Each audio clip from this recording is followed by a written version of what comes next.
Ladies and gentlemen, boys and girls, children of all ages and denominations, welcome to Wrestlers in the Wild. A bit milder than the last time. We're not eating peppers or anything like that.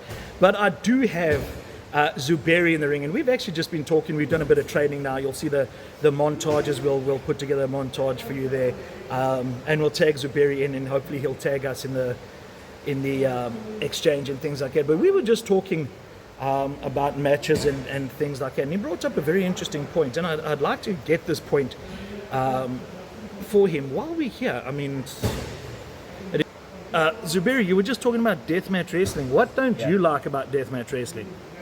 I know I'm probably going to offend a lot of people out there, but I just don't think deathmatch wrestling requires much talent. Okay. You know, it's a very niche form of wrestling, and if it's just us beating each other with light tubes and glass and barbed wire, what's the skill in that? I feel like any guy from the street can pick up a light tube and bust it over another guy's head, right? I don't think it requires much talent. I prefer more of the skill, the technical side of things, you know, and I guess there's an exception to every rule, and maybe there is one deathmatch out there that I would enjoy with the right storyline and with the actual spots making sense and there being logic behind them, then fair enough. But just as a general consensus, I'm not for them. Right, so a lot of the deathmatch wrestlers are classically trained wrestlers. They've gone through the system and everything like that, and they've decided to do deathmatch wrestling and things like that. The question I'm going to ask you is, would you do a deathmatch? Never say never, right? Never say never. Yeah, you'd have no problems walking, right? No, like in the right circumstances, I would do anything. Like I'm open to hearing things out, right? So I would be very selective of who I do it with, why we're doing it. I think the whole point is why. Why is this needed? Right. And does each spot make sense? If you want to bring glass into the ring, why are we doing that? Right? What's the story behind that? If we have a story behind that where we've worked multiple segments and angles previously leading up to such a spot, then sure. So never say never. Right, now you were just talking about Hangman Page and MJF. Yeah. Yeah, what was that all about? Yeah, not a fan. Not a fan. I forgot is it AEW Revolution? Yeah. From a couple of weeks ago. Dude, when you're seeing that the guys are intentionally cooperating and they're not really simulating a fight, that's the whole thing with me. I like matches that simulate fighting because that's what we do here. That's the art. The art is to draw the line between what's real and what's not, and for at least for a second to give the guy in the crowd a thought of, oh wow, what's going to happen next? I don't know. Do these guys really, Right. But yeah.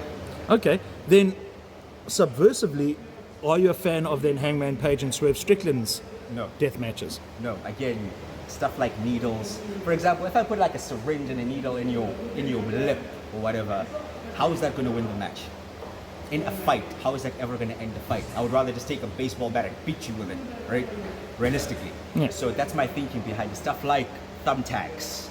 Yeah, sure, it creates a visual. Yeah, it makes your skin crawl a bit. But if the intent is I want to win, which is the whole illusion, what's the point? Okay. Yeah. Then, out of those matches, let's say there's 5 matches. There's a Texas death match. There's a submission match.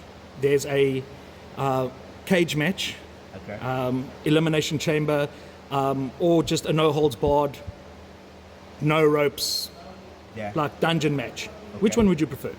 For myself? Yeah. Again, I'm open to any, right? I'm open to any. I guess the logical thing would probably be like a submission match because that's probably going to take the least impact on my body, right?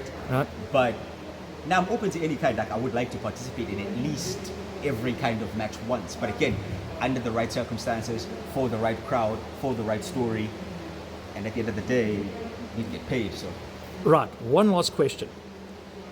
Now, we're going to rank them from least likely to take okay. to most likely to take.